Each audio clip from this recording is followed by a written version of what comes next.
सारा आकाश उत्तरार्ध चैप्टर 2। मैंने आश्चर्य से आंखें फैलाकर पूछा, तुमने खुद देखा? प्रभा दूसरी ओर देखती रही। बोली, खुद तो नहीं देखा, लेकिन मुन्नी बीबी बता रही थी उन्होंने देखा भी था। वह कहती थी कि आपको बताएंगी। जैसे ही मैं साग चढ़ाकर जरा हटी कि भाभी ने मुट्ठी भरकर नमक डाल दिया। दोनों कूनियों के सहारे उठा हुआ मैं हथौलियों पर अपना गंभीर मुख रखे गहराई से सोचता रहा। उसी तरह पूछा, तुमने पहले दिन हमसे क्यों नहीं बोली थी? आने के दिन ही इतना बड़ा अपमान क्यों किया? प्रभा एक घुटना उठाकर बैठी थी। दोनों बाहें उस घुटने के चारों तरफ मंडलाकार डाल ली और दोनों हथेलियां घुटने पर फैलाकर उस पर थोड़ी रख ली। इस तरह बिल्कुल शांत, अविचलित भाव से मेरी प्रत्येक बात का जवाब दे रही थी। कोठरी के बाहर कल वाली चांदनी की रिमझिम वर्षा हो रही थी और दूधिया फुहार का एक आयताकार टुकड़ा तिरछा होकर हमारी चारपाई के पास तक आ गया। बड़ी मुश्किल से मैंने उसे पिछली बात बताने को तैयार किया। उतार चढ़ावहीन स्वर में उसने कहा, अपमान तो नहीं किया, आपको ऐसा लगा कि मैंने अपमान किया? फिर गहरी सांस लेकर बोली, छोड़ो भी, उन बातों को दोहराने से अब क्या फायदा? किस्मत में लिखा था हो गया। किस्मत विस्मत कुछ नहीं प्रभा, मुझे जानने की बड़ी उत्सुकता है। अब बताओ ना, हम तो इतनी खुशामद कर रहे हैं। मैंने अनुरोध के स्वर में कहा और धीरे से उसका एक हाथ अपने हाथ में ले लिया। उसका कोमल हाथ ऐसा बेजान और ठंडा था कि मुझे खुद रोमांच हो आया। हाथ उसने यूं ही रहने दिया। मेरी इस बात पर विद्वानों और अनुभवियों की तरह धीरे से हंसी। इतना जला कर अगर जरा सी खुशामद कर भी ली तो क्या हो गया? फिर बिना मुझे जवाब देने की फुर्सत दिए बोली, हफ्तों से जागने की थकान थी, बहुत बदन टूट रहा था, तबीयत बड़ी उदास थी। जरा जरा सी देर बाद घर की याद आती। फिर मुन्नी बीबी ने अपना किस्सा सुनाया तो मन और बेचैन हो गया।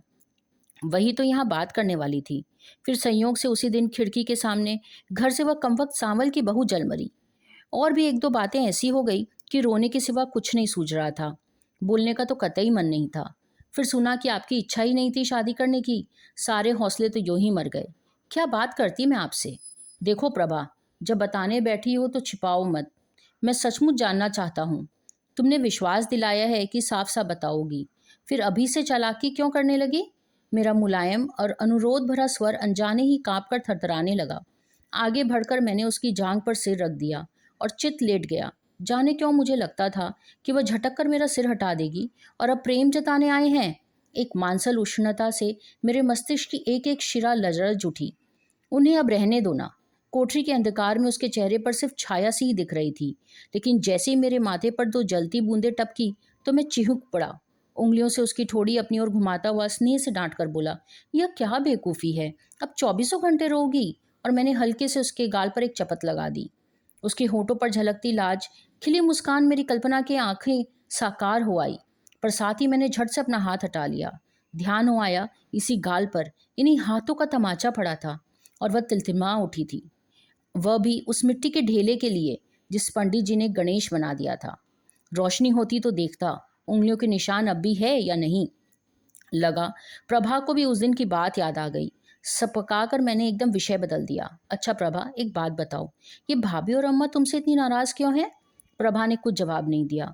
फिर घूंट भरकर बोली, मुझे क्या पता, हमारी किस्मत में यही लिखा होगा। मैं क्या कहूँ? देखो प्रभा, तुम्हें मेरी कसम है, इस वक्त मैं कुछ जानना चाहता हूँ। मुझे सच सच बता दो। तब से किस्मत किस्मत लगा रखी है। किस्मत विस्मत तो इस समय झोंको भाड़ में। जिंदगी में पहली बार मैंने भाग्य के विरोध में कहा। यह क्या बुरी आदत है? बोलने की देर नहीं हुई और मेरी और तुम्हारी कस्में चलने लगी। उसने प्यार भरी झुंझलाहट से कहा। उसके दोनों हाथ पहले तो मेरे गर्म माथे पर निश्चेष्ट रखे रहे, फिर धीरे धीरे मेरे उलझे बालों में घूमने लगे। जाने कितनी बोतलों का नशा मेरी नस नस में उतरता गया। जो ही उंगलियां चलाती वह बोली, अम्मा बाबूजी को नाराज करने का तो कारण ही साफ था। लेना देना उनके मन के लायक नहीं हुआ। रुपया पैसा, अच्छा जेवर कपड़ा, कुछ भी तो नहीं ला सकी। इसमें पढ़ी लिखी होना तो एक और दुर्गुण बन गया। यो मुन्नी बीबी ने तो उसका खूब प्रचार किया, दबी जबान से। अम्मा ने भी संतोष प्रकट किया कि लाई चाहे कम हो, लेकिन बड़ी बहू से लाख दर्जे अच्छी हूँ देखने सुनने में। बस तुम्हारी भाभी को नाराज करने के लिए ये दो तीन बातें ही काफ़ी थी। दिन रात वे अम्मा के कान भरती, मैं सुनती और चुप रहती। कहती किससे जाकर, तुम भी तो नाराज थे। बहुत बार मन में आता कि मैं भी सांवल की बहू की तरह। आगे गला भर आया। फिर दो तीन बूंदें टपकी। मैंने हाथ बढ़ाकर उसके मुंह पर रख दिया। प्यार से डांट कर बोला, खबरदार प्रभा, जो इस तरह की एक भी बात की, फिर उसकी गर्दन में बाहें डालकर सिर नीचे झुकाया और धीरे से उसके शीतल पड़पड़ाए होठों को चूम लिया। मुझे लगा मानो जलती ब्रांडी का घूंट मेरी नस नस में झंझनाता गया। कांपती भरी आवाज में मैंने कहा, प्रभा, बस इस बार इस गलती को माफ कर दो। मालूम नहीं मेरे ऊपर कौन सा भूत सवार था। यह मेरी जिंदगी की सबसे आखिरी गलती है। आओ आज हम निश्चय कर लें कि कभी नहीं लड़ेंगे, कभी भी, चाहे कुछ भी कोई कहता रहे। प्रभा ने अपने गाल से मेरे होठों को दबा दिया और बात टूट गई। आंसू फिर बहने लगे। मैंने झिड़क कर कहा, फिर वही, तुम बड़ी कमजोर हो प्रभा। लेकिन तभी किसी ने जबान पकड़ ली। जो ऐसे तैसे आंधी के बवंडरों में नहीं डगमगाई वह कमजोर है। तभी याद आया, कल प्रभा छत पर बैठी बैठी रो रही थी। मैंने रोते हुए पहली बार देखा था। सवाल तभी से उठ रहा था। पूछा, अच्छा प्रभा, एक बात और बताओ। उसने यूं ही कहा, तुम कल क्यों रो रही थी? इतने दिन हो गए मैंने तुम्हें रोते शायद कभी नहीं देखा। जब मैंने चांटा मारा था तब भी शायद तुम नहीं रोई थी। इस बार प्रभा का स्वर कड़ा हो गया। मैं क्या, उस दिन कोई भी खूब रोता। इतनी बड़ी हो गई, अभी तक चरित्र पर किसी ने एक शब्द नहीं कहा। उस दिन जो सुना, फिर सहसा वह चुप हो गई। कुछ देर बाद भावाविष्ट स्वर से बोली, जिस दिन तुम भी मेरे चरित्र पर संदेह करोगे उस दिन जहर खा लूंगी। मैं चुप हो गया। लगा उसकी दृढ़ता के आगे मैं बौना हूं। चिंतित स्वर में कहने लगा, हमारे घर का वातावरण रोज रोज गंदा हो रहा है। इसके लिए क्या किया जाए? फिर उसे सांत्वना देता बोला, तुम भी क्या सोचती होगी ना, पढ़ लिख कर किस कुएं में आ गिरी। सहसा प्रभा ने कोई जवाब नहीं दिया। काफी देर चुप रही। फिर जाने कहाँ से बोली, मुसीबतें हमेशा तो नहीं रहती। तुम पढ़ लिख लो, कुछ तो आसान हो जाएगा। तुम्हारे साथ साथ रहूंगी तो एक कुएं खाई का भी डर नहीं लगेगा। अकेले पड़ जाने पर जी घबराता है। उसके भीगे स्वर के रोमांचों को मैंने दिल की गहराई से महसूस किया। अच्छा, तुमने तो इतने सवाल पूछ लिए, अब मैं भी पूछूं? नहीं प्रभा, नहीं। मैं तुम्हारे एक भी सवाल का जवाब नहीं दे पाऊंगा। समझ लो कि मैं पागल था। उन दिनों दिमाग ठीक नहीं था। प्रभा का आपसे तुम पर आना मुझे अच्छा लगा। सुबह सुबह मैंने प्रभा से कहा, प्रभा, जो हुआ सो छोड़ो। वह सिर्फ मेरी गलती थी। अगर मेरी मजबूरी समझ सकती हो तो मुझे माफ कर दो। हमारे घर की हालत तो तुम देख रही हो। तुम खुद समझदार हो। इन सारी परिस्थितियों में हम लोग कैसे रहे यह निश्चय तो हमें करना होगा। मुझे खुद अच्छा लग रहा था कि मैं इतनी गंभीरता के साथ महत्वपूर्ण बात कर रहा हूँ और सोच सकता हूँ। इसमें मैं क्या बताऊं? जैसा तुम कहोगे मुझे मंजूर है। बताओ, आज तक मैंने कभी तुम्हारा विरोध किया? मेरी बाह पर सिर रखे छत की ओर देखती रही वह बोली, लेकिन मैं चाहता हूं कि तुम विरोध करो। हम लोग बहस करें, खूब सोच समझकर नतीजे पर आए। कहने को तो मैं कह गया, लेकिन मन के भीतर किसी ने पूछा, तुम सिर्फ विरोध में कही गई बात सुनी जाएगी? जल्दी से बोला, तुम्हारी सलाह के बिना मैं कोई काम नहीं करूंगा। घर की सारी परिस्थितियां तुम्हें इस लायक नहीं लगती कि उन पर बातें की जाए। आखिर तुम सलाह देने से क्यों डरती हो? तुम भी तो पढ़ी लिखी समझदार हो। फिर वही पढ़ी लिखने पर तानेबाजी। प्रभा का स्वर तेज हो गया। तुम भी अपने घर वालों की भाषा बोलोगे? बताओ, इस पढ़ने लिखने को मैं कहाँ लेके जाऊं? माँ बाप ने पढ़ा दिया तो मैं क्या करूं? जो कुछ पहले पढ़ा था सब तो भुला दिया। किसी को घर में आज तक पढ़ने लिखने का घमंड दिखाया? स्वर में नाराजी थी, गले में गीलापन। मुझे अपनी गलती का एहसास हुआ। इस बेचारे को बिना जवाब देने का अवसर दिए इस बारे में इतने ताने सुनने पड़े हैं कि अब अपने को रोक ही नहीं पाती। दुलार से उसका मुंह अपनी तरफ मोड़ कर कहा, तो बाबा, मैं ये सब कहाँ कह रहा हूँ? लगता है इतने दिनों की चुप्पी का बदला निकालने का उधार खाए बैठी हो। मुंह से बात निकली नहीं कि काटने दौड़ी। पुरानी शराब की तरह तेज हो गई हो।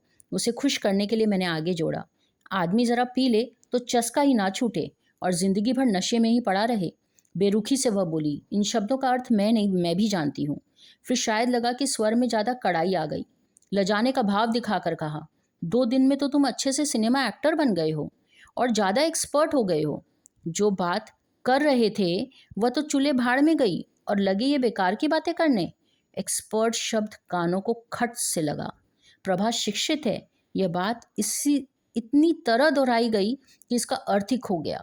इस शब्द में पहली बार मुझे ध्यान आया कि वह किसी गांव कस्बे के घिरे वातावरण में रहने वाली नहीं, अच्छे शहरी परिवार की इकलौती लड़की है। किरण के पहने ओढ़ने के ढंग, बोलचाल के तौर तरीकों को देखकर मेरे मन में आया, काश ऐसी समझदार सुरुचिपूर्ण पत्नी मेरी भी होती। उस सिलसिले में मैंने प्रभा को कभी याद ही नहीं किया। वह तो कभी घर का काम धाम करते रहने वाले एक नगण्य प्राणी से अधिक मेरे सामने आई नहीं। तब याद आया कि सिनेमा देखना तो दूर, बेचारी हमारे यहाँ तो सिनेमा के पोस्टर तक देखने को तरस उठी होगी। कहानी उपन्यास की एक एक लाइन पढ़ने को तड़पराती होगी। शहर की लड़कियों को तो जाने कितने कितने सपने होते हैं, जाने कितने कितने शौक होते हैं। बेचारी ने तो सब घर की दीवारों में ही दफना दिए। तभी दिवाकर के घर और अपने घर का अंतर सामने आ गया। कम से कम वहाँ पढ़ा लिखा होना एक दुर्गुण तो शुमार नहीं किया जाता। क्या कभी हमारा घर वैसा हो पाएगा? मैं भी प्रभा को किसी दिन कह सकूंगा, शाम को घूमने चलना है, दिवाकर और किरण आएंगे, उनके साथ चाय पीनी है। लेकिन लेकिन आगे सोचा ही नहीं गया। अपने आप एक गहरी सांस मुंह से निकल गई। प्रभा ने मेरी सांस सुनी तो झकझोर कर बोली, अब क्या सोचने लगे? फिर मेरे माथे पर झुककर हाथ फेरते हुए बोली, अच्छा बताओ, क्या कह रहे थे? एक्टर वाली बात बुरी लग गई क्या? मैं चुप रहा और अपने ऊपर झुके उसके चेहरे को देखता रहा। जाने क्यों ऐसा लगा कि वह जो कुछ कह रही और कर रही है सच्चे मन से नहीं है। सोचती होगी, भान दी गई तो निभाना तो पड़ेगा। निश्चय ही मन के भीतर कहीं वह मुझे अपने लायक नहीं मानती। बताओ ना। इस बीच उसने फिर अनुरोध किया, देखो, मैं तुम्हारी 100 बात मानूंगी, तुम्हें मेरी एक बात तो मान ही लेना।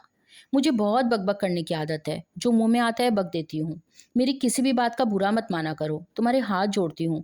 मुझे खुद ही नहीं ध्यान रहता कि क्या कहना चाहिए और क्या नहीं। बाद में अफसोस भी होता है। इतने दिनों चुप रही हूँ ना, सो कुछ ना कुछ बोलने की याद आती रहती है। रमा भी कहती है कि मैं बहुत बकवास करती हूँ।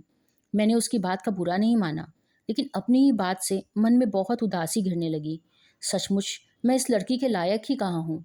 ऊपर से पूछा, कौन रमा? मेरी क्लास फेलो है। उत्साह से सब कुछ भूलकर वह रमा के बारे में बताने लगी। अंत में बोली, इस बार जब मैं गई थी तो तुम्हारे बारे में बहुत पूछ रही थी। अपने क्लास की सबसे शैतान लड़कियां थी हम। मेरी बहुत सी पक्की दोस्त है। लड़कियों में इतनी पक्की दोस्ती नहीं होती। हम लोग आपस में सोचा करती थी, कभी शादी नहीं करेंगे, खूब पढ़ लिख कर गाँव में जाएंगे, स्त्रियों को पढ़ाएंगे। कभी सोचती, थोड़ा सा सामान साथ लेकर हिंदुस्तान का पैदल टूर करेंगे, खूब विस्तार से अपनी डायरी लिखा करेंगे। नए नए गांव और शहरों में तरह तरह के लोग मिलेंगे। गुंडे बदमाशों या जंगली जानवरों से अपनी रक्षा के लिए हम लोग लाठी और छुरी चलाना भी सीखने की योजना बनाती। और यूं ही बैठे बैठे पता नहीं क्या क्या सोचते। घर और घर वाले बहुत नाराज होते कि जाने ये लोग क्या बातें करती रहती है, खत्म ही नहीं होती। और हम लोग उन्हें और भी चिढ़ाते। अचानक मैंने बात काट कर पूछा, अच्छा प्रभा, तुम्हें शादी करने का बहुत अफसोस है ना?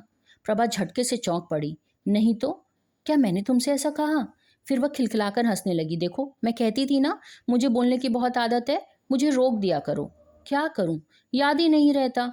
वही बात हुई ना। और वह देर तक खिलखिलाती रही। मुझे उसका यूं उन्मुख भाव से खिलखिलाना अच्छा ही लगा।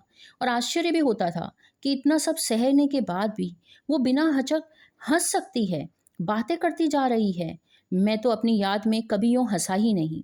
अचानक हंसना रोककर उसने मेरी कनपेटियों को दोनों हथेलियों के बीच दबाकर सीधे मेरी आंखों में देखते हुए कहा, देखो, मैंने जो कुछ भी कहा उसे बिल्कुल भूल जाओ।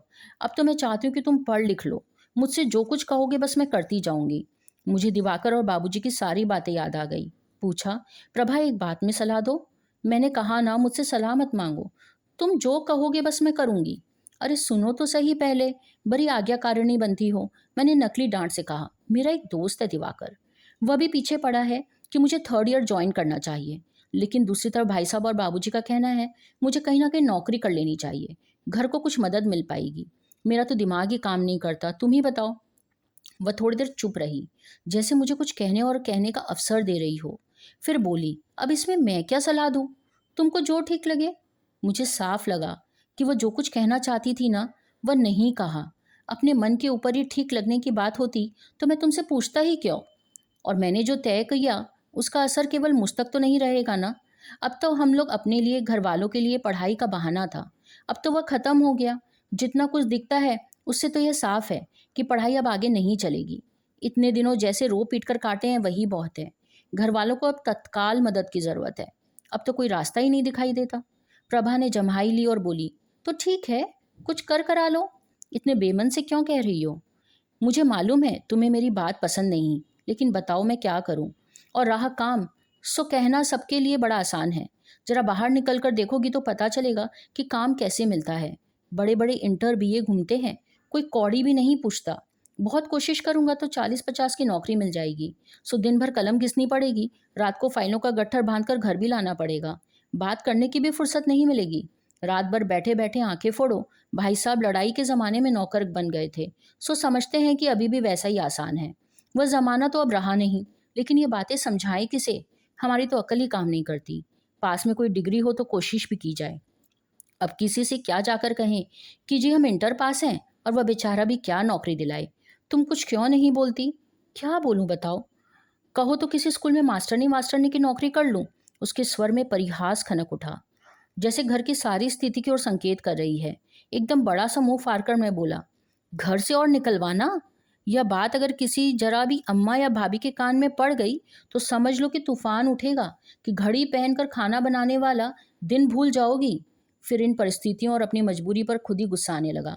सच प्रभा, कभी कभी तो ऐसी झुंझलाहट होती है कि यहाँ से भाग जाएं। तुम भी सोचती होगी ना कि किस निकम्मे के पल्ले बंधी। मैं दिल की बात कहता हूँ, अब तुम्हारी यह हालत देखी नहीं जाती। आराम चैन का तो सवाल ही नहीं है, ठीक से पहनना ओढ़ना भी नहीं होता। मेरे पास तो खुद ही कपड़े नहीं हैं। तुम मेरी चिंता मत करो, मेरे पास बहुत हैं। लेकिन मैंने उसकी बात नहीं सुनी। दिवाकर की वाइफ रोज पीछे पड़ती है कि किसी दिन तुम्हें उसके घर ले चलूं। लेकिन बताओ कैसे ले चलूं? अब तो मुझे यह डर है कि किसी दिन वे ना आ जाएं। मुझे अफसोस हुआ कि मैंने दिवाकर को यह क्यों नहीं बताया कि प्रभा आ गई। अगर आ गए तो हम लोग उन्हें कहाँ उठाएंगे बैठाएंगे? झट प्रभा बोल पड़ी, हाय सच्ची, यहाँ मत लाना। क्या कहेंगे यह सब देखकर? उनकी खातिर करने के लिए कुछ भी नहीं है। मुझे तो खुद यही चिंता है। कभी कभी तो सच बड़ा गुस्सा आता है। मन में आता है कि सब छोड़ दूं, सब चक्कर बक लेने दूं जिसके जो जी में आए, और खूब मन लगा कर पढूं। फिर इसके बाद अच्छी सी नौकरी करके खूब ठाठ से रहेंगे। जितने की सब नौकरी अब मिलती तो इतना तो आसानी से घर दिया जा सकेगा। मैं अपना स्वप्नाविष्ट की तरह कहता गया। किस किस की चिंता करें? सब तो अपना अपना स्वार्थ देखते हैं, सब अपना भाग्य लेकर आते हैं। पर फिर आत्मा नहीं मानती। माँ बाप के लिए भी तो कुछ फर्ज है। मैं सोचता रहा। सुबह का उजाला आकाश में उभरता चला आ रहा था। प्रभा अपने हाथ पांव हिलाकर जम्हाइयां लेकर व्यक्त कर रही थी कि अब जाना है। उठते हुए बोली, लेकिन अच्छी नौकरी के बाद फर्ज ज़्यादा अच्छी तरह अदा नहीं किया जा सकता? मैं उसकी ओर प्रश्न भरी दृष्टि से देखता रहा कि इस कहने का क्या मतलब लूं।